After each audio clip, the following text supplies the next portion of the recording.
In the somber streets of Cleveland, a mother's unthinkable actions would soon come to light. As officers rush to the scene, they discover a horrific tragedy unfolding at a residence near Lorraine Avenue and West 97th Street in Cleveland. What's the last night you deal with?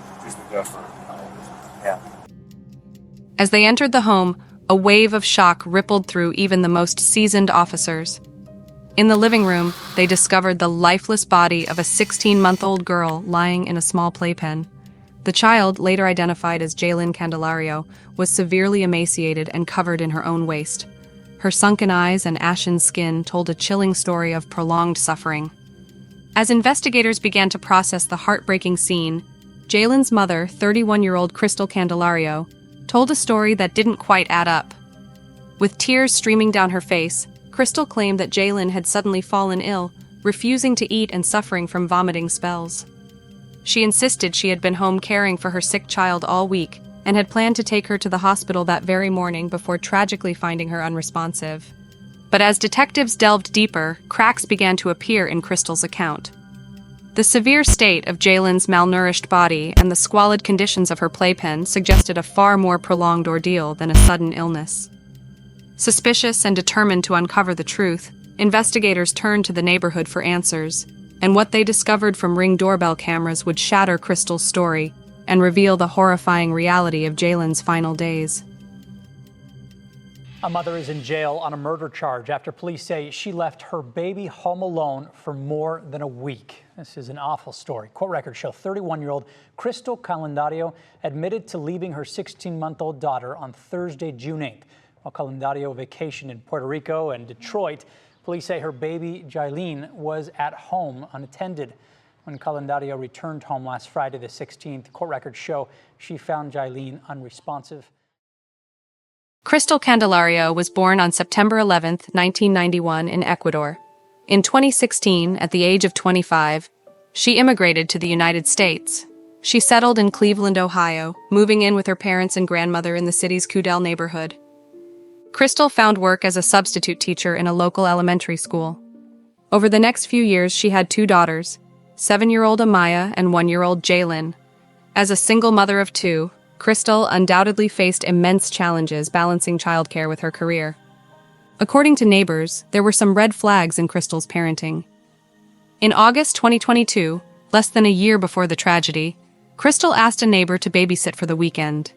The neighbor, who had a friendly relationship with the Candelario family, readily agreed, thinking it would be a short-term favor. However, what was supposed to be a 2-day arrangement turned into a much longer and more burdensome commitment.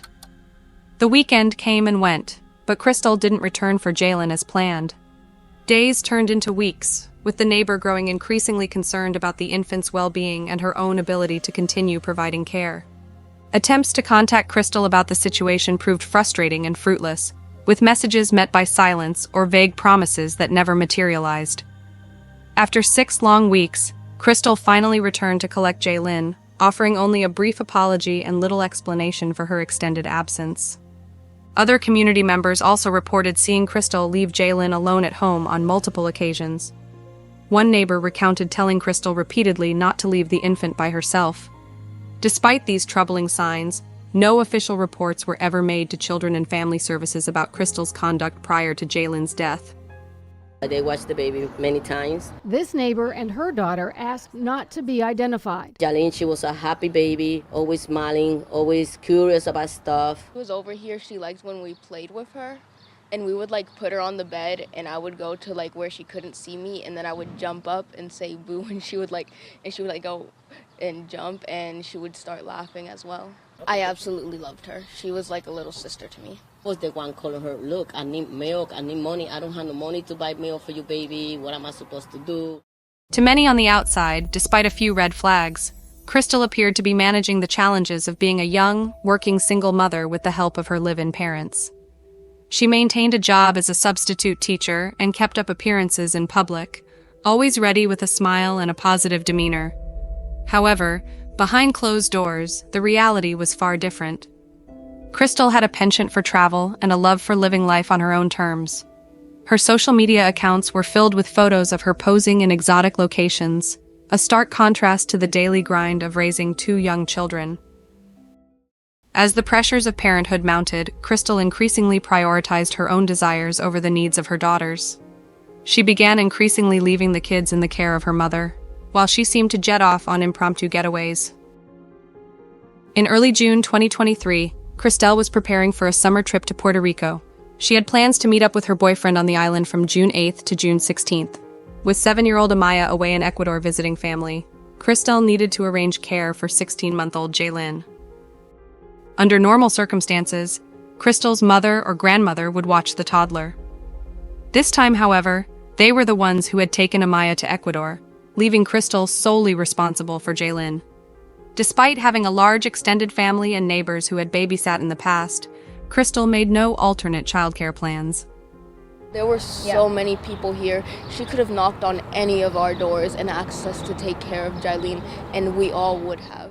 On June 6th, doorbell camera footage captured Kristel leaving the house, suitcase in hand. Rather than bringing her daughter with her or dropping Jailyn with a caretaker, Kristel walked out the door, leaving the defenseless child trapped in a small playpen without food or water. The exact reasons behind Kristel's choice to abandon her daughter remain unclear.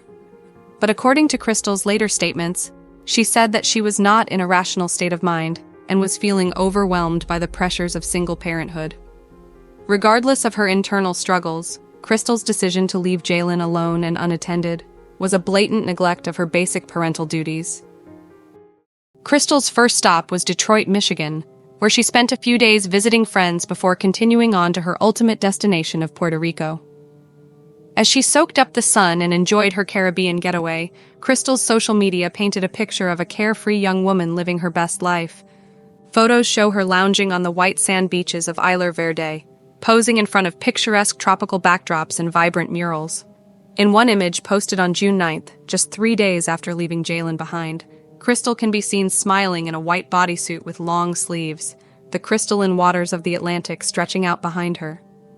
The carefree scene stands in stark contrast to the horror unfolding back home in Cleveland. While Kristel soaked up the Puerto Rican sun, 1-year-old Jailyn was slowly starving to death in her playpen back in Cleveland. For an agonizing 10 days, Jailyn suffered alone, her tiny body growing weaker with each passing moment. She had no way to escape her tiny playpen prison, no way to seek help. At just 16 months old, Jailyn was entirely dependent on her mother for survival. Yet, in her most desperate hour, her mother was 1,000 miles away, sipping margaritas on a Caribbean beach. By the time Kristel finally returned to Cleveland on June 16th, Jailyn had been dead for several days, finally succumbing to dehydration and starvation. Only when she walked through the door and discovered her daughter's lifeless body did the gravity of her actions finally hit her. Cleveland Police Dispatcher Combo, do you need police, fire, or EMS? Oh my God! Cleveland Police, do you need police, fire, EMS? I need big money! It's big money! What's the address? What is the address? I need 3129 West 97! 3129 West 97? Hello? Please, I need help! Okay, I can't help you if I don't know where you're at, so tell me the address so we can help you. 3129 West 97! Okay, is it a single, double, or an apartment? Please. What's your name? Kristel. What's your last name, Kristel? Kristel Candelario, please help me. And what's your number in case you get disconnected? What's your number in case you get disconnected? Please, I need it's 216-507-8828. Alright, tell me what's going on. My daughter, she died. She was with so often she didn't be swearing. I can't understand you. What's going on? I don't know what happened. She was on the bed and right now she doesn't know. Okay, ma'am, I'm going to give you a few seconds to calm down. I'm going to give you a few moments and I need you to tell me what happened. I need help. Okay, I'm going to give you a few moments to calm down. I need help because I don't Kristel. Kristel. Please listen to me so I can help you. She don't respond. She's white. She's white. Who's white? You better hear her eyes, please. They speak Spanish. I can't speak English. I'm understanding you. Tell me who's white. Who's white? Please. Your mom? Is it your mom? I am mom. Yeah, I am mom. Please. You live here? My daughter is dying. My daughter is dying. Oh, your mother is dying? She's dying. She's dying. Oh, no, she don't respond nothing. Please, I need help. How old is she? She's almost 16 months. Please help me. Paramedics arrived within minutes to a grisly scene. 16-month-old Jailyn was unresponsive in her playpen, covered in her own waste. The first responders immediately noted her emaciated appearance and sunken eyes, clear signs of severe dehydration and malnourishment. As EMTs frantically tried to revive the child, Kristel spun a story about Jailyn being sick for the past few days. She claimed the toddler had been vomiting and refusing to eat, and that she had planned to take her to the hospital that morning when she found Jailyn unresponsive. At no point did the mother mention that she had been out of the state and country for the past 10 days. Despite the paramedics' efforts, Jailyn could not be saved. She was pronounced dead at 8:05 a.m. Remember right now when you mentioned the vomiting. She got a vomiting the last week, Monday and Tuesday, two times. But I was trying controlling because I know I give to her Tylenol or something, for controlling the vomiting. Okay. Refusing to do the food, and she was with no appetite. I said, oh my God. This is after last Monday and Tuesday when she was throwing up? Yeah. Okay. Yes. Are you talking about Monday and Tuesday like 4 days ago? Yeah, okay. The last week, yes. Okay. Yes. Because we almost done this week, so I talk about, Because week. What this week? This week. Yeah, I talk about because we almost done, the week. Oh, we're almost done with this week. Yeah. Okay. All right, so that was just Monday and Tuesday of this week. She was throwing up. Yes. And then how was she Wednesday and Thursday? She was with no food, just with a meal because she was refusing. Maybe it's because she get a vomiting 2 days, before. Yeah. So that's why what? I was scary because I say, oh my God, let me go to the hospital because she doesn't eat anything, and she was lose tiny, her weight. I lose, her weight. But right now, in this morning when I wake up, she was asleep. She sleep every day 12 hours. Okay. She sleep like at 9 p.m. through 9 or 10 a.m. Okay. 12 hours. So in this morning I was sleeping too. I never wake up. She was.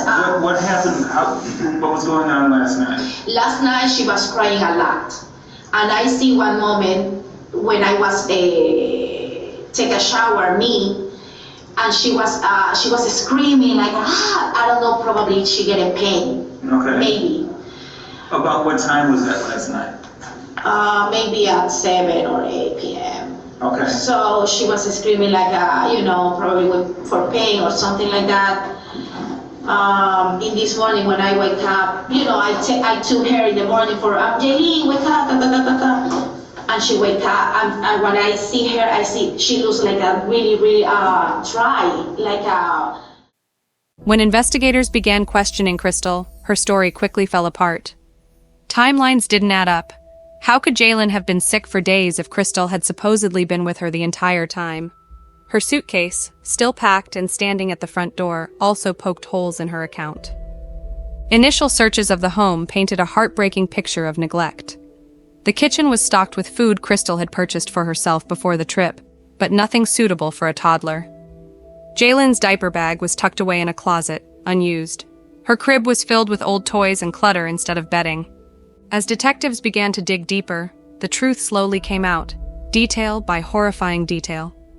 Travel records showed Kristel had flown to San Juan on June 8th. Her boyfriend confirmed she had stayed with him until June 11th. When investigators pulled video footage from neighbors' cameras, they discovered clips of Kristel leaving the house on June 6th with her suitcase and driving away in her car. For the next 10 days, cameras around the neighborhood picked up no signs of activity at the house, no one coming or going. The evidence was overwhelming and undeniable. Records proved definitively that Kristel had left the state on June 6th, condemning Jailyn to a slow and agonizing death. While she is in Puerto Rico, the detectives were able to locate on the Ring doorbell that on 6/9/2023 at around 1:04 a.m. in the morning that you hear this child crying.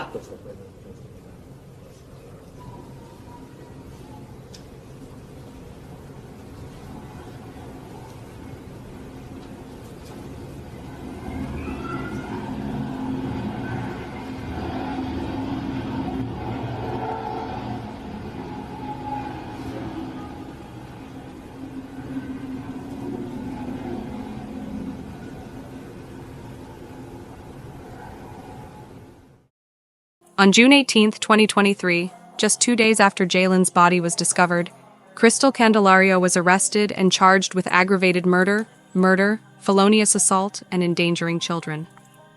At her arraignment, the judge ordered she be held on a $1 million bond. She hung her head as the litany of charges was read. Over the next 8 months, investigators continued to meticulously build their case against Kristel Candelario. The evidence was as damning as it was heartbreaking. The Cuyahoga County medical examiner determined Jailyn's official cause of death to be dehydration and starvation due to maternal neglect. At the time of her death, the 16-month-old girl weighed just 13 pounds, a full 7 pounds less than her last doctor's visit 2 months prior. As prosecutors prepared for trial, Kristel's legal team focused on her history of mental health struggles. They hired a psychologist who diagnosed Kristel with severe depression and anxiety. According to medical records, she had been briefly hospitalized and prescribed medication in the months before the trip, but did not continue treatment. Her lawyers argued that Kristel's untreated mental illness caused her to dissociate and make the irrational choice to leave Jailyn. They characterized her actions not as evil, but as a tragically misguided cry for help from a young mother drowning under the pressure of parenthood without adequate support. I want this, to happen. You could hear that. Screaming, help me, my daughter's dying. Candelario's attorney said nothing excuses her actions, but he said his client was dealing with depression and anxiety and not getting the treatment she needed. It was also revealed in court that after she found her daughter, Candelario put new clothes on her to try to hide the filth. Prosecutors, however, maintained that depression was no excuse for child abandonment and neglect. They pointed out that Kristel had many other options, from asking family to babysit to simply bringing Jailyn on the trip. No mental health struggle, they argued, could justify condemning an innocent baby to starve alone in filth for 10 days. The thought of this child dying every day while she's having fun, humanity can't stomach that. And those are the actions that need to be punished. On February 22, 2024, after months of back and forth between the defense and prosecution, Kristel Candelario agreed to a plea deal. The 32-year-old mother pled guilty to aggravated murder and child endangerment. In exchange, prosecutors dropped the additional charges of murder and felonious assault. At her sentencing hearing on March 18, 2024, the court heard stirring impact statements from the first responders and investigators on Jailyn's case. Veteran detectives wept as they recounted the indescribable scene of finding the baby dead, covered in her own waste. EMTs spoke of how the horrific call would haunt them forever, and the unimaginable cruelty of a mother abandoning her child. Kristel's parents also gave emotional statements, apologizing for not recognizing the depth of their daughter's struggles and failing to intervene. Speaking through an interpreter, her mother described Kristel as a loving parent who was ill-equipped for the challenges of raising 2 children alone in a new country. She spoke of their unending grief over Jailyn's death and the toll it had taken on their family. Finally, Kristel Candelario herself addressed the court. In a quavering voice, she expressed her deep remorse and sorrow over Jailyn's death. She spoke of never being able to forgive herself and of wanting to trade places with her daughter. Kristel described feeling overwhelmed, depressed, and desperate at the time of the trip. She characterized her choice to leave Jailyn as a dissociative episode, not a rational decision. Most of all, she spoke of her love for her daughter, referring to her by her nickname Baby J, and describing her infectious smile. The young mother said she will always wonder if Jailyn was crying out for her in her final moments. The judge, however, was unmoved by Kristel's tears and explanations. He admonished the 32-year-old for her callous, selfish actions that inflicted unimaginable suffering on her innocent child. Depression was no justification, he said, for abandoning a baby to starve alone in squalor. Nothing Kristel endured, the judge went on, could come close to the confusion, fear, and agony 16-month-old Jailyn experienced in her final days. As her sole caretaker, Kristel made the unconscionable choice to put her own petty desire for a vacation ahead of her child's basic right to food, comfort, and survival. With that, the judge sentenced Kristel Candelario to life in prison, with no possibility of parole. It was a symbolically fitting punishment to condemn her to the same isolation and confinement she inflicted on the helpless Jailyn. The difference being that the state of Ohio would provide Kristel's basic needs of food and water, the very things she denied her own baby.